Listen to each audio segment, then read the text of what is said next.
En fait, c'était en 2020.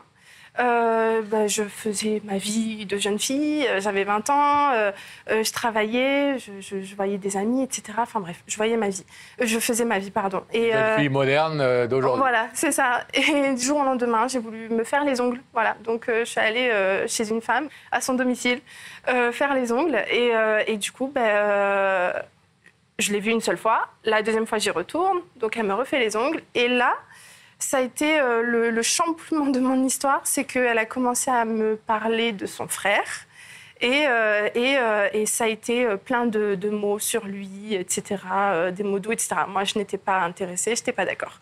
Et du coup, 3 jours après, je reçois un message en me disant tu viens chez moi, sans ton consentement, tu viens chez moi, tel jour, telle date, telle heure, et tu viens à la maison pour rencontrer mon frère. Donc moi, je suis extrêmement gentille, même trop gentille, et du coup, j'ai accepté, mais pour mettre un terme à tout ça. Allez, pas trop vite, parce que... Cette femme qui vous fait les ongles a l'idée, comme ça arrive souvent dans toute la vie, de se dire, tiens, mon frère cherche une copine ou une fiancée, vous êtes mignonne, vous êtes malin, vous êtes célibataire, on va faire une date. Bon. C'est ça. Jusque-là, rien de très original, ça limite classique. Donc vous allez chez cette femme. Oui, voilà, et pour là, mettre un terme, en fait, à tout ça. Et qu'il se passe quoi? Et donc, en fait, il était là avec toute sa famille. Et moi, j'étais dans mon coin. Donc, je demande à partir. Je suis partie. Et après, on m'a redonné un rendez-vous encore par rapport à ça pour le revoir. Donc, 3e fois... Genre une deuxième chance. Voilà, c'est ça. Enfin, pas pour moi, mais peut-être pour lui, j'en sais rien. Et du coup, j'y vais. Et en fait, comment expliquer? J'y vais et en fait, il y avait personne, il y avait juste sa sœur. Et je demande pourquoi il est pas là, pour arrêter tout ça encore une fois, parce que j'étais tellement gênée la seconde fois que voilà. Et la 3e fois, il est pas là, on m'appelle et on me dit dis une phrase. Sachant que je me permets de le dire, mais je ne parle pas l'arabe, je fais rien de tout ça. Donc il me dit une phrase, j'appelle, je dis la phrase, il me dit passe-moi sa sœur. Sa sœur. Ça, c'est le garçon en question qui vous demande ça? Oui, c'est un homme. Oui, un homme que je ne connaissais pas du tout, c'est ça. Vous êtes toujours avec celle qui vous fait les ongles, la sœur? Toujours, toujours. D'accord. Oui. Et du coup, sa sœur, elle dit la phrase aussi, toute contente, parce qu'elle savait ce qui se passait derrière moi. Et on me dit au téléphone, ça y est, tu es mariée. Ouais. En 3 minutes chrono, au téléphone. Oui. Alors, on comprend. Donc, vous êtes victime, manifestement, d'une sorte de guet-apens, un truc où, clairement, cette jeune femme là, qui vous faisait les ongles, elle veut trouver une femme pour son frère. Sauf que vous êtes effectivement peut-être trop gentille. Vous vous laissez faire. Mais en fait, c'était de base pour mettre un terme à tout ça. Mais qu'est-ce qui fait que quand on vous dit « ça y est, t'es mariée », vous dites pas, mais arrêtez. En fait, j'étais choquée. Vous vous moquez de moi, je m'en vais et je rentre chez moi. En fait, déjà, moi, je ne connaissais pas tout ça, je ne savais pas comment ça fonctionne, etc. Et quand on me dit tu es mariée, déjà, on ne se contrôle plus, on n'a plus de... pour moi, j'étais plus là. Je suis tombée, j'étais plus là du tout. Et donc, après, je demande à partir. Déjà, de base, je devais aller chez ma sœur pour récupérer un chat. Et du coup, on était invités le soir même chez sa sœur pour manger. Et moi, je demande à rentrer. Donc déjà, j'avais pas mon mot à dire parce que j'étais à lui, voilà, sans le savoir. Et donc, du coup, il me raccompagne chez ma mère. Et le 24 septembre 2020, il vient en bas de chez ma mère et me dit « Tu prends tes affaires et tu viens avec moi ». Et moi, en fait, j'étais chez ma mère, j'en ai parlé, elle était en crise, elle était en larmes, elle n'était pas bien, elle était énervée, stressée, elle a eu toutes les émotions négatives en elle. Et moi, en fait, je savais plus... Amira, hein. C'est ça, ouais.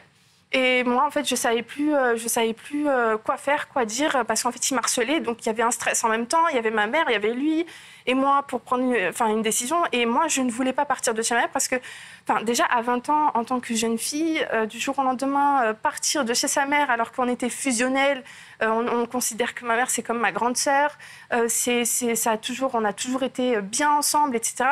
On nous sépare du jour au lendemain. Et donc, il m'a tellement harcelée, et du coup, j'ai pris mes affaires et je suis partie. On a l'impression quand même, parce que quand on vous voit Et le public doit penser la même chose que Laurent et moi. On a l'impression encore une fois, d'une jeune femme tout à fait construite, intelligente, qui maîtresse d'elle-même. Et là, on a l'impression que vous avez perdu tout sens de la raison, tout d'un coup, comme si vous étiez possédé, quoi. Enfin, c'est que dépossédé de vos facultés. Ouais, c'est ça. Parce qu'en fait, déjà, il nous a fait squatter un appartement. Voilà, pendant un an, hein, je le dis, hein, parce que j'ai pas honte. Il nous a fait squatter pendant un an un appartement qui n'était pas à nous. Donc il y avait ça. J'avais pas du tout je n'avais le droit de rien dire, rien du tout. Et en un mois, du coup, en un mois, il a tellement changé. Enfin, pas tellement. C'est que du jour au lendemain, il a totalement changé. C'était l'homme, on va dire, qu'on m'a vendu, l'homme le plus merveilleux du monde, etc. Et là, du jour au lendemain, j'ai vu son vrai visage. C'est un homme violent. Par la suite, parce que je suis restée avec cette personne pendant 3 ans, sans le vouloir. Pour qu'on comprenne bien, parce que c'est tellement incroyable ce que vous nous racontez qu'on veut bien comprendre les choses. Ce que vous ne nous avez pas dit, c'est si à un moment donné, quand vous rencontrez ce garçon chez sa sœur, vous le trouvez bien, par exemple, parce que vous dites on me l'a tellement rendu merveilleusement. Mais vous avez quand même eu vous avez eu un enfant avec lui. 2. 2. Donc, je veux bien entendre, et vous nous avez beaucoup parlé de votre histoire avant qu'on vous voit ce soir sur le plateau, et nos journalistes sont très proches de vous, vous le savez, et connaissent très bien votre histoire, vous ont beaucoup accompagné depuis quelques semaines, mais ça veut dire que vous n'avez pas été que victime de violences sexuelles. Vous avez eu un moment de consentement au début. Jamais. À aucun moment. C'est une question que je vous pose. Aucun moment. C'est pour Jamais. ça que, en fait, C'est-à-dire que dès la première fois où vous avez eu des rapports avec lui, c'était pas consenti du tout. Pas du tout. Maintenant, mes 2 enfants, c'est mes petits anges, c'est ceux que j'aime plus que tout au monde, c'est mes petits amours de ma vie. Mais ça n'a pas été fait correctement. C'était quoi le blocage dans votre tête? C'était « Aïe, je me suis plus ou moins mariée, il y a toute une chape de plomb au-dessus de ma tête, je ne peux pas revenir en arrière, c'est officiellement mon mari maintenant ». Alors, pour dire, en fait, j'avais honte. Parce qu'en fait, je me suis dit... les personnes, ils avaient raison, j'aurais dû écouter parce qu'ils ne les sentaient pas. C'est-à-dire que ma famille ne sentait pas cet homme-là. Et je me suis dit, ils ont eu raison, qu'est-ce que je vais dire, moi? Qu'est-ce qu'ils vont penser de moi, etc. Et en fait, il faut vraiment pas avoir honte. Mais vous parce avez dit que quoi? c'est pas de notre faute. Ça va le faire? Je m'habituerai, ça va couler. Là, quand vous avez été enceinte de vos enfants, il se passait quoi? Enfin, vous saviez qu'Aïe, vous alliez... C'est que quand j'ai vu son vrai visage du jour au lendemain, en fait, c'était crescendo, c'était coup sur coup, crescendo, tous les jours. J'en avais tous les jours. Et c'était, il commençait par des gifles, des coups de poing. Il me balançait contre le mur, sur des objets, par terre, jusqu'à me mettre des coups de pied. J'avais des hématomes sur tout le corps, et j'en ai encore. Et c'était fouetté, j'avais vraiment fouetté, j'avais vraiment tout eu. Et il y a eu autre chose aussi. Et après, il n'y a jamais eu d'amour, il n'y a jamais eu comme on disait, d'envie. Il n'y a jamais eu tout ça avec cet homme-là. Et en fait, je ne me contrôlais plus. J'avais plus de cerveau. Il m'avait tellement manipulée. C'est un vrai pervers narcissique, un vrai manipulateur. Et il a été aussi par la suite, quand j'ai appris, qu'il a été en hôpital psychiatrique, donc il est schizophrène. Il y a eu vraiment tout ça. On doit la vérité de dire que, à l'heure où on enregistre là cette émission, dans quelques jours s'ouvre le procès. Parce qu'il y a un procès. Non, il est déjà passé. Il est déjà passé? Alors pardon, c'était le 27 novembre 2023. D'accord, pardon. Je pensais qu'il y avait une nouvelle malheureusement, procédure là. Malheureusement non, parce que je suis pas... Il y a eu les choses, c'est sûr. Il y a eu une petite condamnation que je mets pas en cause, mais c'est pas assez. C'est pas assez. Bon, fermons la parenthèse de la condamnation. Petite question que tout le monde se pose. Vous n'avez pas des frères, vous n'avez pas votre sœur. maman. On va parler du rôle de votre maman parce que, évidemment, vous imaginez que c'est Samira qu'on invite ce soir, sa mère. Oui. Donc on va en parler dans quelques secondes parce que l'histoire n'est pas terminée. Mais il n'y avait pas un homme dans la vie de votre mère, il n'y avait pas des frères, il n'y avait pas des cousins, des copains. Oncles. Alors qui sont allés vous sortir de là et... Alors justement, on en vient à ça. C'est que j'avais des oncles, j'ai des cousins, etc. Mais en fait, il faut savoir que lui prenait mon téléphone. Donc c'est-à-dire qu'il fouillait tout. Déjà, il m'avait coupé tout lien social et ma vie de famille en fait que j'avais. Il m'avait coupé du monde, je n'existais plus. Il m'avait fait supprimer tous mes réseaux sociaux. Il m'avait coupé des liens familiaux. Donc, justement, mon oncle, il voulait me sortir de tout ça. Il voulait venir me récupérer, etc. Mais c'est lui, en fait, qui l'a fait en sorte que... Enfin, il parlait, en fait, à ma place. C'était même pas moi qui avais mon téléphone. Et il se faisait passer pour moi. Et forcément, mon oncle, il avait plus envie. Enfin, il avait plus envie parce que c'était moi qui il se faisait passer pour moi. Et donc, il envoyait des messages comme si c'était vous qui écriviez. C'est ça. Et comme si tout allait bien et comme si vous n'aviez pas envie de voir votre famille. C'est ça. En fait, il vous a coupé complètement. Ah, et de ma mère aussi, parce que vu qu'il n'aimait pas ma mère, elle avait senti que c'était pas un homme bien. Mais tous ces gens-là n'étaient donc pas au courant que vous receviez des coups, etc. Pas du tout. Vous le masquiez. Alors là, où ça se précipite, c'est que tout d'un coup, ils vous kidnappent, si j'ose dire. Oui, c'est ça. Vous et les enfants. Et vous partez à l'étranger. Oui, c'est ça. Au départ, on dit que c'est des vacances. Voilà. Et en fait, vous vous retrouvez prisonnière.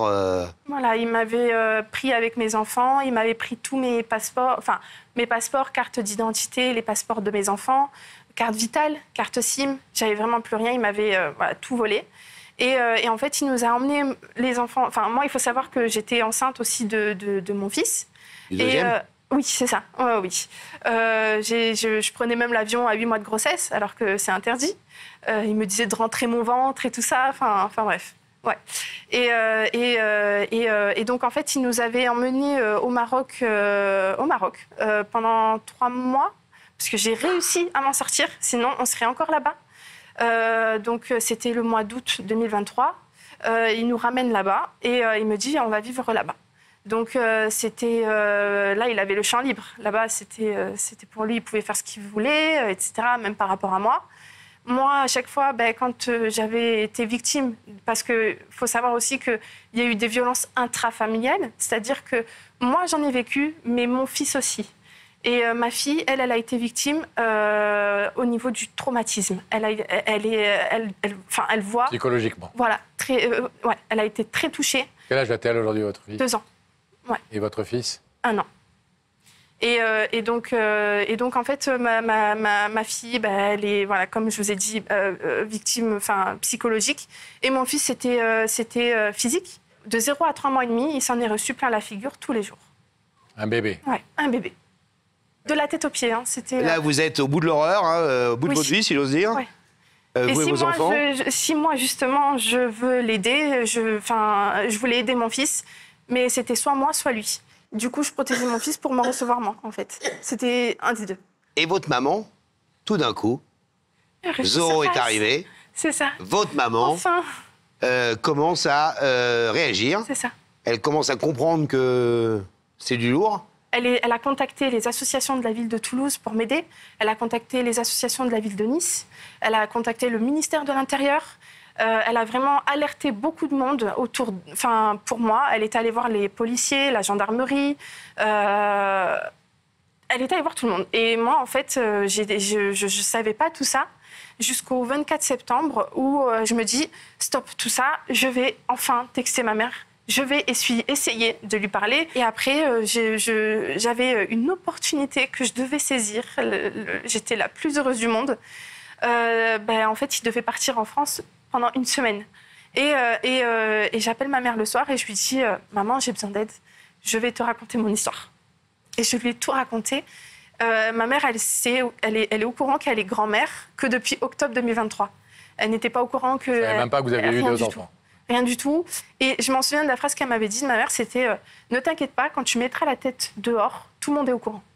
Et en fait, j'appelle la police de là-bas et ils viennent directement me chercher, la porte qui s'ouvre, etc. Enfin, ils viennent me récupérer avec mes enfants et ils me disent « Partez, madame, on vous souhaite bon voyage ». Et donc, du coup, ils m'ont pris, etc. Ils m'ont fait une escorte. Donc, je suis rentrée en France rapatriée avec des laissez-passer avec mes enfants. Et du jour au lendemain, je suis allée porter plainte et ils ont fait un travail extraordinaire parce qu'il faut savoir aussi que cet homme-là, il était connu des services de police.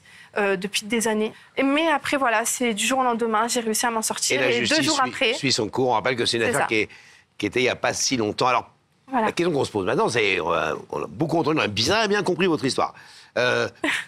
Pourquoi vous avez invité maman ce soir, Samira, sur ce plateau? Tout simplement, c'est en fait pour la remercier. Pour tout ce qu'elle a fait pour moi, d'avoir été patiente pendant 3 ans, d'avoir pu m'aider même quand... C'est ça, elle a tout fait, elle a eu de la patience, elle montrait un bon visage à l'extérieur, mais à l'intérieur, au fond d'elle, elle n'était pas bien. C'est pour lui dire que, oui, ma mère, c'est une héroïne. Elle est super forte, elle est exceptionnelle. Vous avez le sentiment quand même que c'est...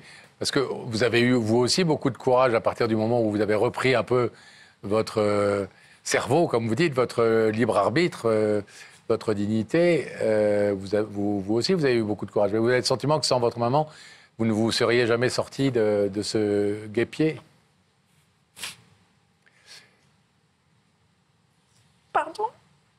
Vous êtes évidemment très, très ému. On va voir juste ce film parce que ce cauchemar que vous avez vécu, il faut aussi le ressentir en images. Et on revient avec vous tout de suite après. Amanala est une véritable survivante et son histoire est incroyable. La jeune femme n'a que 20 ans quand elle rencontre un homme par le biais d'une femme de son entourage qui joue les entremetteuses. Il suffira d'un rendez-vous pour que les choses s'accélèrent. Rapidement, ce fiancé tombé du ciel demande Amanala en mariage et il le fait au téléphone. La jeune fille a à peine le temps de dire oui que le piège se referme. Son mari exige qu'ils s'installent ensemble. La jeune femme ne le sait pas encore, mais elle vient d'entrer dans un engrenage qui mettra sa vie en danger. Désormais, Amanala lui appartient. Cet homme la coupe de tout son entourage et les violences physiques commencent. Et c'est dans ces terribles conditions qu'elle va devenir maman à 2 reprises. Mais son calvaire n'est pas terminé. Son mari l'emmène en vacances au Maroc, elle ne reviendra pas en France. Séquestrée, sans papier d'identité, sans contact avec l'extérieur, elle n'a aucun espoir de s'échapper. Par chance, et après des mois d'isolement, Amanala réussit à contacter sa maman Samira et lui envoie un SOS. Samira mettra alors tout en œuvre pour délivrer sa fille. Elle va remuer ciel et terre. Aujourd'hui, cela fait 8 mois qu'Amanala a repris sa vie en main. Elle sait que sans sa mère, elle ne serait jamais sortie de ce cauchemar. Elle a donc décidé de l'inviter sur le plateau de Y'a que la vérité qui compte pour mettre à l'honneur une maman vraiment exceptionnelle. Ça fait combien de temps aujourd'hui que vous êtes libérée de cette emprise? Depuis le 15 octobre 2023. Est-ce que vous imaginez de pouvoir tomber amoureuse aujourd'hui? Oui, parce que tout le monde n'est pas pareil, tous les hommes ne sont pas tous les mêmes, il n'y aura pas toujours ce genre d'histoire-là. On peut faire les bons choix et puis c'est tout, quoi. Et faire très attention, par contre, quand on choisit quelqu'un. Samira est avec Rebecca, mais juste pour le plaisir, avant d'aller la retrouver, Rebecca est allée lui porter votre invitation et regardez la tête qu'elle a fait à ce moment-là. Aujourd'hui, nous sommes à Nice, capitale des Alpes-Maritimes sur la Côte d'Azur. Nice est connue pour ses bords de mer, pour son marché aux fleurs, mais aussi pour sa promenade des Anglais. En étant moitié anglaise, je connais bien. Ce lieu a été appelé comme ça en 1820 parce que les Anglais redoutaient les hivers très rudes. Donc ils sont venus ici. Samira est coach énergéticienne et a enseigné la danse orientale pendant 10 ans. Elle est très attachée à sa ville natale, alors j'espère qu'elle acceptera de venir faire un petit tour à Paris sur notre plateau. Oups, c'est par là.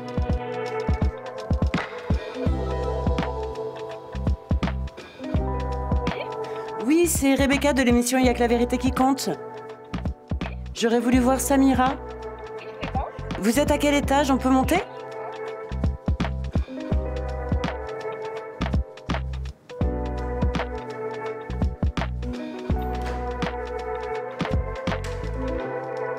Bonjour. Je suis Rebecca de l'émission Y'a que la vérité qui compte. Comme je vous ai dit, vous êtes bien Samira? Oui, c'est moi. Oui, c'est moi. Alors, permettez-moi de vous remettre cette invitation en espérant vous retrouver très prochainement sur notre plateau. Avec un grand plaisir. Franchement, merci beaucoup. Mais je peux toujours pas savoir qui c'est, hein, tant que je peux essayer.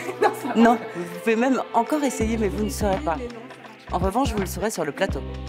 Je le saurai sur le plateau. Oui.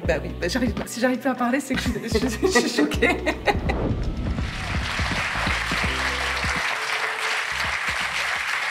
Très surprise et très émue. Bon, elle ne le sait toujours pas. Vous êtes prête à vous retrouver face à votre maman? Oui. On va retrouver ses jolis yeux et ce beau sourire. Ça va. Nous? Go. OK? Bon, à tout de suite. À tout de suite, Amanala. Allez, le rideau se referme. Le temps de rétablir la connexion avec la loge de Rebecca et de voir si Samira a quelques soupçons, quelques idées. Non, alors Toujours pas. Je vous réponds, Samira n'a pas d'idée. En tout cas, ce que je peux vous dire, c'est que cette loge-là est pleine d'ondes extrêmement positives. Oui, Voilà. c'est l'impression que vous donnez toutes les deux. Alors, je vais vous demander de vous lever, Samira. Vous allez suivre Sam. Est-ce que je dois quitter? La vérité est au bout du couloir. Ben, merci. Merci, Rebecca. Merci pour tout. Merci. Sam, vous allez suivre Sam. Ouais, c'est vrai. Allez, on se fait ensemble.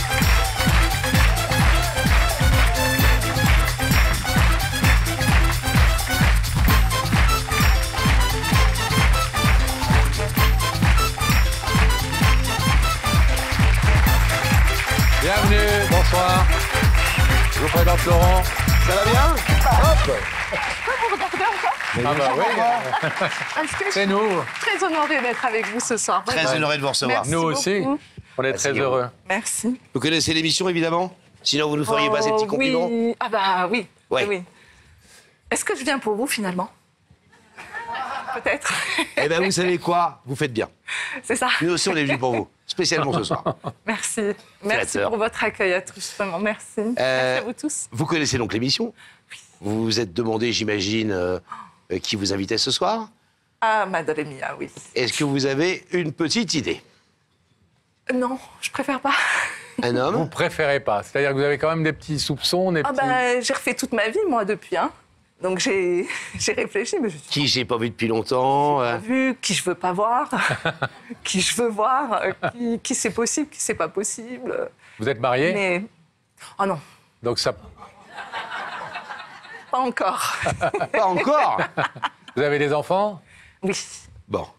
Et ça pourrait être d'autres... un amoureux, une amoureuse Non, Non. trop envie, quoi. Pas envie. Mais après, c'est le jeu, hein. Après, c'est le jeu. Mais Vous êtes non, fâché j'ai avec pas eu quelqu'un? trop ce temps. J'ai Vous pas êtes eu trop fâché ce avec temps-là. quelqu'un? J'espère pas. Non, si je suis fâchée, je m'éloigne définitivement et je cherche pas plus que ça. D'accord. Vous connaissez l'émission? Donc vous savez que celui qui est à ma gauche, là, le grand machin, il a des indices. Est-ce que je vous Oui, propose... c'est vrai, j'ai droit à ça, moi. Eh oui, tout le monde y a droit. Tout le monde a oui. Tout le monde C'est y a le prix. droit. Et donc, est-ce que je vous en propose un tout de suite pour essayer de vous le mettre sur la piste? Ah, je veux bien, oui. Regardez cet écran et quelqu'un va vous poser une question. Lorsqu'on n'a pas les bonnes cartes en main, est-ce que tu penses qu'on peut quand même changer la donne? Oui, moi, je suis d'accord, oui. Oui, il faut prendre les choses en main. En clair, est-ce que quand on est... Faut y aller. Il faut avoir confiance, voilà. Il faut se faire confiance, il faut avoir confiance et continuer. Et quand on n'a pas les meilleures armes au début, on peut quand même réussir à combattre correctement avec le peu d'armes qu'on a, parfois, quand on en a peu, c'est ça? Oui, parce que Au la moins. vie, elle nous l'apprend, hein, au fur et à mesure, tout doucement, même depuis qu'on est petit. Vous êtes une battante? J'espère, je sais pas. Je sais pas. Franchement, je sais pas. Vous savez pas Je grand-chose fonce. finalement. Vous savez Non, pas je qui est sais de l'autre pas. côté Je du sais pas rideau. qui est derrière, Vous savez je sais pas qui est là, je sais pas plaisante. qui je suis. Je plaisante. Alors, est-ce qu'on va voir de l'autre côté de ce rideau qui s'y cache? Ah, il serait temps. Attendez, attendez. Ah, il serait temps, là, quand même, un peu.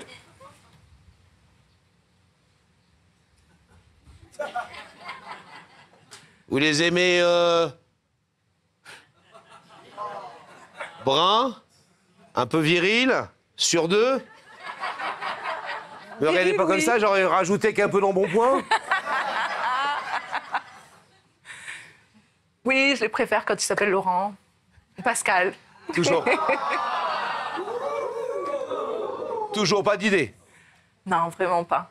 Eh bien, on va abattre la carte Habib, notre réalisateur, et faire apparaître dans les écrans qui sont au-dessus de votre tête le visage de la personne qui veut vous parler ce soir.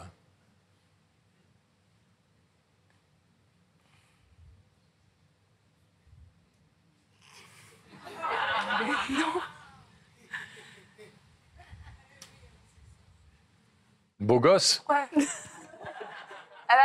Il a changé. Il a changé.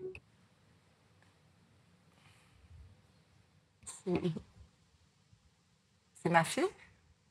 A priori. Oui. Pourquoi? À votre avis? Moi, je sens que vous savez pourquoi. Maintenant, oui. Enfin, mais après, Ah, je bah alors sais pas. pourquoi vous nous demandez pourquoi? Parce que, je sais pas, comment vous dire, c'est... J'essaie de me refaire là maintenant, là je suis en stand-by. Voilà, je suis en train de me refaire le film, je passe du temps avec elle, je la vois, etc. Pourquoi et ici, vous voulez dire? Pourquoi là et pourquoi ici? C'est ça, ouais. Mais ça me fait... ce que je ressens, c'est bizarre, c'est étonnant. Pourtant, je la vois tous les jours et je suis heureuse. Elle est belle, là, hein, ce soir. Ouais, elle est très belle. Je suis fière d'elle. Est-ce que vous voulez savoir ce que votre fille est? En tout cas, la raison pour laquelle votre fille nous a demandé de vous inviter ce soir. Est-ce qu'elle a à vous dire? Oui, oui, parce que je me dis, elle avait beaucoup d'occasions. Mais là, oui, qu'est-ce qu'elle a à me dire? Manella, votre maman vous écoute.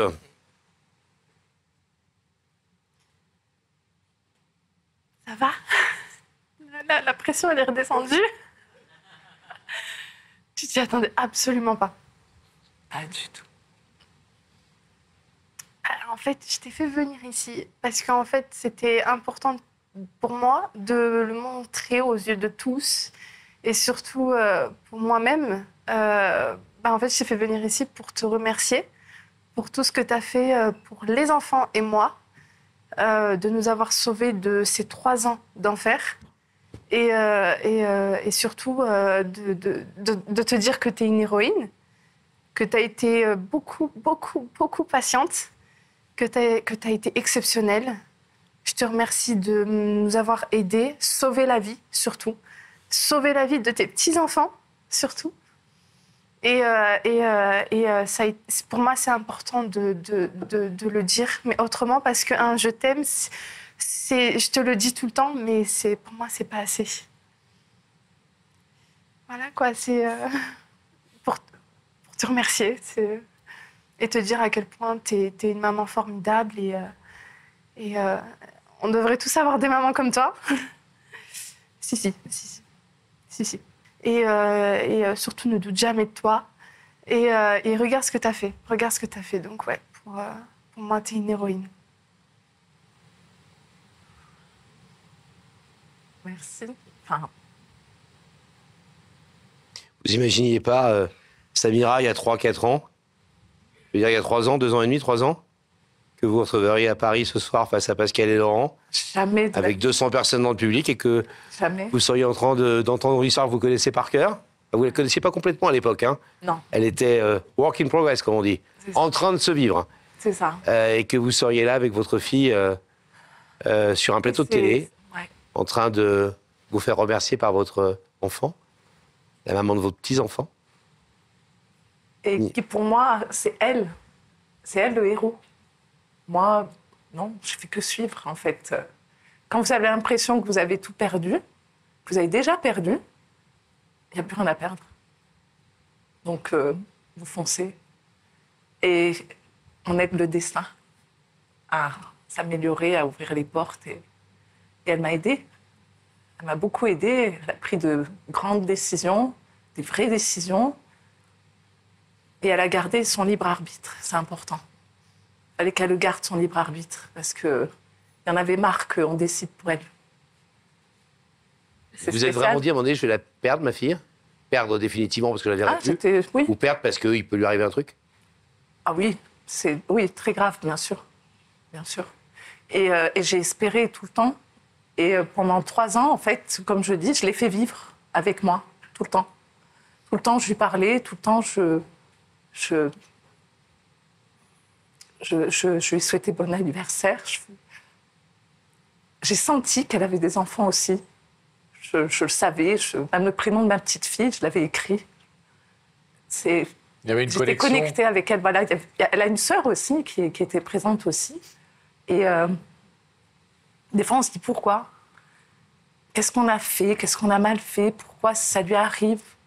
Et puis finalement, je lui ai dit, c'est normal, il faut qu'elle est passée par là pour qu'elle comprenne à quel point elle est forte et à quel point plus rien ne peut l'atteindre. Maintenant, c'est fini. Il n'y a plus rien ne pourra l'atteindre, plus rien ne pourra la détruire. La résilience, ouais. J'aime beaucoup la résilience, ouais. C'est une des choses qui nous a le plus sidéré en découvrant Manala ce soir et son récit et la façon dont elle le raconte, c'est effectivement... c'est étonnant, c'est bizarre. Cette force et comment elle rayonne aujourd'hui de cette force et de... Magnifique. Ouais. Et d'une capacité de bonheur. Regardez-moi ce sourire. Après avoir vécu un tel enfer, un tel cauchemar. Je ne pourrais même pas croire que ça s'est passé. Samira, qu'est-ce qu'on ressent quand on est mère et qu'on sait, qu'on découvre que sa fille, la chair de sa chair, est en train de vivre quelque chose d'aussi atroce que ce qu'elle a vécu? Alors, est-ce qu'on a envie de tout casser, de tout exploser? Alors, comment on vit ça? Ça pourrait être comme ça, mais moi, c'est pas comme ça que j'ai trouvé mon apaisement. J'ai laissé faire, comme vous dites, le dessin. J'ai essayé de comprendre en disant, bon, ben, c'est comme ça, après tout. Même quand j'essayais de... J'en parlais plus, en fait, parce qu'on peut vous dire plein de trucs. Mais non, tu te fais des idées, mais non, non, non. Enfin, il y a plein de trucs. Mais à côté de ça, je l'ai fait dans l'apaisement, en fait. J'ai cherché à ma confiance en moi pour lui transmettre. C'est un peu idiot ce que je dis, peut-être, je ne sais pas. Mais c'est comme si j'étais en train de grandir de l'intérieur, en fait, en me disant, mais je peux pas accepter ça. Comment vous expliquez que cette jeune femme qui a l'air tellement construite et qui est la fille d'une femme qui manifestement est aussi quelqu'un de très construit, de très solide, de très posé, ait pu, comme elle nous l'a dit tout à l'heure, déposer son cerveau à ce point-là pendant plusieurs années et ne plus être elle-même du tout et se perdre complètement et accepter de renoncer à sa dignité, à sa liberté, à sa vie? Je pense que c'est la survie. C'est ne pas sombrer, c'est ne pas... En fait, je pense qu'on était dans le même état. C'est-à-dire que moi, je continuais à vivre comme si de rien n'était. Quand on me demandait des nouvelles de ma fille, je disais, ah bah oui, elle va bien, tout va bien et tout ça. Mais c'est très complexe, mais il fallait que je sois très dans ma discrétion, que je sois comme un serpent qui est à l'affût, qui attend le bon moment. J'attendais le bon moment. Excusez-moi de vous poser cette question, mais parce que c'est ce que peut-être se disent des gens ce soir, donc je fais juste le porte-parole de ça. Est-ce qu'il y a des moments où vous regrettez de ne pas avoir agi plus vite ou plus fort, d'être intervenu tout simplement de manière plus claire et plus nette? Et là, vous nous dites, et c'est pas du tout... Non, bien sûr. Vous avez compris, on est loin de ça ce soir. Non, vous êtes là pour vous faire remercier par votre fille et elle veut vous mettre à l'honneur. Mais est-ce que vous avez la culpabilité aujourd'hui de vous dire, peut-être que j'aurais dû... me réveiller plus vite et agir plus fort et... Pas du tout, parce qu'au départ, j'ai essayé de réagir très vite, sauf que ça ne suivait pas. Et comme ça ne suivait pas, alors vous êtes obligé d'accepter quelque chose qu'on vous oblige à accepter. Vous aviez l'impression à l'époque qu'on comprenne bien quand même que votre fille, quelque part, elle n'était pas complice, mais qu'elle se laissait aller dans le truc. Ah, elle était sous domination. Moi, c'était fini, oui. C'était, je l'ai perdue à la seconde où j'ai vu son regard. Oui, je l'ai perdue à cette seconde-là. C'était plus la même, c'était fini. Mais vous avez pensé à un moment donné qu'elle était, au final, prise dans le truc et que bon, c'était ça, un peu son choix? Non, pas du tout. Ça, je ne l'ai pas vu comme son choix, justement. Puisque c'était... Mais vous saviez qu'il fallait attendre le moment où elle se fallait que j'attende le moment un tout petit peu. Voilà, parce que de toute façon, même quand vous inquiétez pour quelqu'un, autant quand vous avez des enfants et tout ça, on peut dire qu'un enfant est vulnérable, c'est un enfant, il a 4 ans, il a 6 ans, 10 ans, d'accord. Mais quand ils sont adultes, on n'a plus le droit d'être vulnérable presque. Donc on ne peut plus décider pour eux. Et je pense qu'elle-même ne décidait plus pour elle, déjà, depuis longtemps. Et depuis ce moment-là, en fait, elle ne décidait plus. C'était fini, en fait. Donc elle est rentrée dans un système de survie, de au moins je vis, au moins je respire. Tant que je respire, ça va. Vous êtes heureuse de l'avoir ce soir? Je suis très heureuse de l'avoir tous les jours de ma vie maintenant. Parce que je la voyais tout le temps dans mes rêves, dans ma tête. Et je me disais, non, c'est pas possible. Je l'ai pas abandonnée. J'ai voulu, comme vous dites, aller très vite, actionner les choses très vite, mais ça ne suivait pas de l'extérieur. Ce n'était pas elle, mais c'était de l'extérieur. J'avais besoin d'aide, mais ce n'était pas possible. Donc, alors, on m'a dit qu'il fallait attendre. Alors j'ai attendu. Bon. Mais j'ai attendu bien comme il faut. Samira, on va vous demander de vous lever, comme le veut la symbolique de cette émission. Sur la croix, là, s'il vous plaît, face à ce rideau. De l'autre côté de ce rideau, il y a votre fille, Amanala, qui avait disparu et qui a vécu un cauchemar. Et aujourd'hui, ce qu'on a retenu aussi, c'est ce que vous avez dit, c'est-à-dire que vous savez que plus jamais elle ne se laissera atteindre et dominer comme ça et dépouiller d'elle-même. Elle est venue vous mettre à l'honneur ce soir, dire que vous étiez la plus belle des mères et une héroïne. Si, mais... On va vous laisser aller la retrouver de l'autre côté de ce rideau. Merci. Et on l'ouvre, évidemment.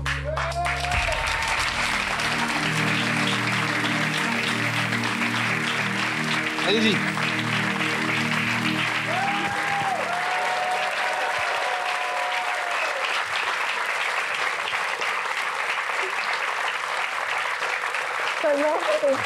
Le stress, il est...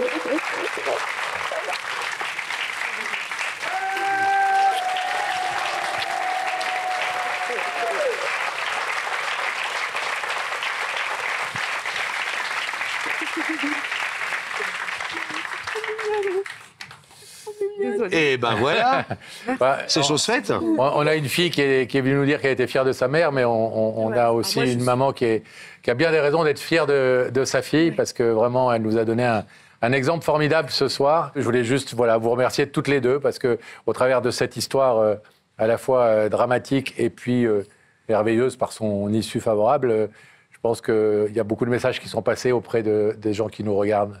Et des femmes qui nous regardent notamment, on le rappelle, hein, parce qu'elle a raison.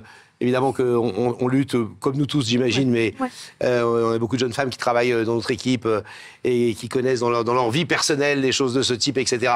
Pas forcément celle-là, mais violence, etc. Perversion narcissique, donc on sait à quel point on doit être attentif, nous. Encore plus, j'allais dire, les mecs que les femmes. À nos filles, à nos mères, à nos amis et aux femmes qui nous entourent. Donc on rappelle qu'il y a un numéro qui est en train de s'afficher si vous êtes victime de violences conjugales ou sexistes, etc. Si vous êtes témoin de ces violences. Il faut savoir qu'il y a du monde autour de nous. Il y a du monde autour de soi, etc. On peut aller voir n'importe qui, on peut aller se réfugier chez n'importe qui, n'importe où, n'importe quand, ne jamais avoir honte, ne jamais se dire... Oui, c'est ce que vous disiez tout à l'heure très justement. J'ai eu honte longtemps, j'ai tué les choses longtemps parce que j'avais honte. Donc voilà, c'est pas fautif, n'ayez pas honte. Du regard des autres, mais non, il faut pas... Vous avez l'impression que, je vous pose une dernière question, après vous allez filer avec votre père, vous avez à Nice, dans cette jolie ville, vous avez l'impression que ce passage sur le plateau de Bataille-et-Fontaine ce soir, sur notre plateau, ça fait partie de, quelque part, de votre reconstruction, on parlait de résilience tout à l'heure, mais que vous aviez besoin aussi d'exprimer ça ce soir ici. Oui, aussi, j'avais envie de mettre aussi de faire passer ce message. Il faut vraiment que ça s'arrête, tout ça. Et même la police font un travail exceptionnel. On a eu l'aide de Madame Diouf aussi, de Mathilde Diouf, c'est l'adjointe du maire de Nice. En fait, il y a eu beaucoup de monde qui nous ont apporté beaucoup d'aide. Et on avait envie de faire passer aussi, j'avais envie aussi de faire passer ce message pour dire que, voilà, c'est important. Il y a une France des gens bien. Voilà. Il y a un pays, une France, il y a d'autres pays formidables. Mais il y a un pays des gens bien. C'est ça. Formidable, vraiment. Oui. Et puis, pas hésiter. Et puis dire quand même, parce qu'il faut le dire, qu'un mec qui bat sa femme ou ses enfants, qui est violent avec sa femme et ses enfants, c'est un lâche. C'est rien de plus vil, plus immonde et plus inacceptable que ça. Voilà. Et ça a intrigué beaucoup de monde. Et j'aimerais aussi le mettre en avant que le fait de l'appel de 3 minutes qui a duré au téléphone, etc. Le truc, c'est qu'un mariage religieux, c'est comme un mariage civil. Le mariage religieux, c'est acté, c'est signé. Ce n'est pas fait au téléphone. Et ça, je voulais le mettre aussi en avant parce qu'il y en a beaucoup qui le prennent. Arnaqués, entre guillemets. Voilà, c'est ça. De toute façon, que ce soit qui est religion ou pas, qui est que ce soit homme ou femme, peu importe. En fait, faut pas souffrir. En fait, pas accepter la souffrance. Bien sûr. L'amour, c'est simple et c'est très facile, quoi. Je veux dire, c'est simple comme tout. En tout cas, on peut toujours croire à l'amour. Normalement. Il faut croire à l'amour. Merci à vous. Merci à vous. Soyez heureuses toutes les deux. Merci beaucoup. C'est super gentil.